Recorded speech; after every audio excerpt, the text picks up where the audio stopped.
জৰশিমুলী বজাৰত অচিনাক্ত যুৱকৰ মৃতদেহ উদ্ধাৰ। দক্ষিণ কামৰূপৰ ছয়গাঁও আৰক্ষী থানাৰ অন্তৰ্গত জৰশিমুলী আৰক্ষী চকী এলেকাৰ জৰশিমুলী বজাৰৰ মাজমজিয়াত উদ্ধাৰ হয় অচিনাকি মৃতদেহ। মৃতদেহটো স্থানীয় লোকে প্ৰত্যক্ষ কৰি জৰশিমুলী আৰক্ষীক খবৰ দিয়ে। পিছত লগে লগে জৰশিমুলী আৰক্ষী ঘটনাস্থলীত উপস্থিত হয়। আৰক্ষীয়ে মৃত যুৱকজনৰ কাষত উদ্ধাৰ কৰে ড্ৰাগছ লোৱা চিৰিঞ্জ, এখন পালচাৰ বাইক আৰু এটা মোবাইল ফোন। আৰক্ষীয়ে মৃতদেহটো উদ্ধাৰ কৰি লৈ যায় যদিও বাতৰি লিখা পৰলৈকে কোনো পৰিচয় উদ্ধাৰ হোৱা নাই মৃত লোকজনৰ।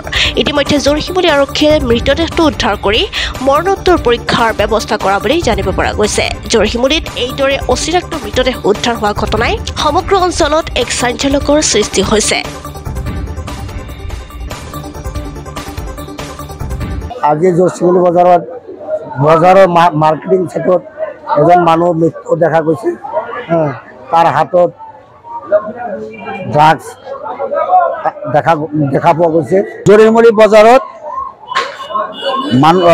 ল'ৰা এটা মৰি আছে মাৰ্কেটিং ঘৰত, কিন্তু তাৰ হাতত এটা ড্ৰাগছৰ বেছি পাইছোঁ আৰু পাই কাৰণে মই লগে লগে জৰশিমুলী থানাত মই পুলিচক খবৰ দিবাৰ গেছোঁ।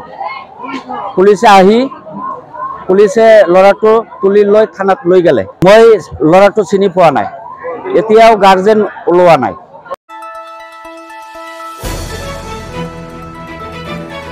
দ্য নিউজলেণ্ড, অবিৰত তথ্যানুসন্ধান, আপোনাৰ সেৱাত খবৰ সন্ধান।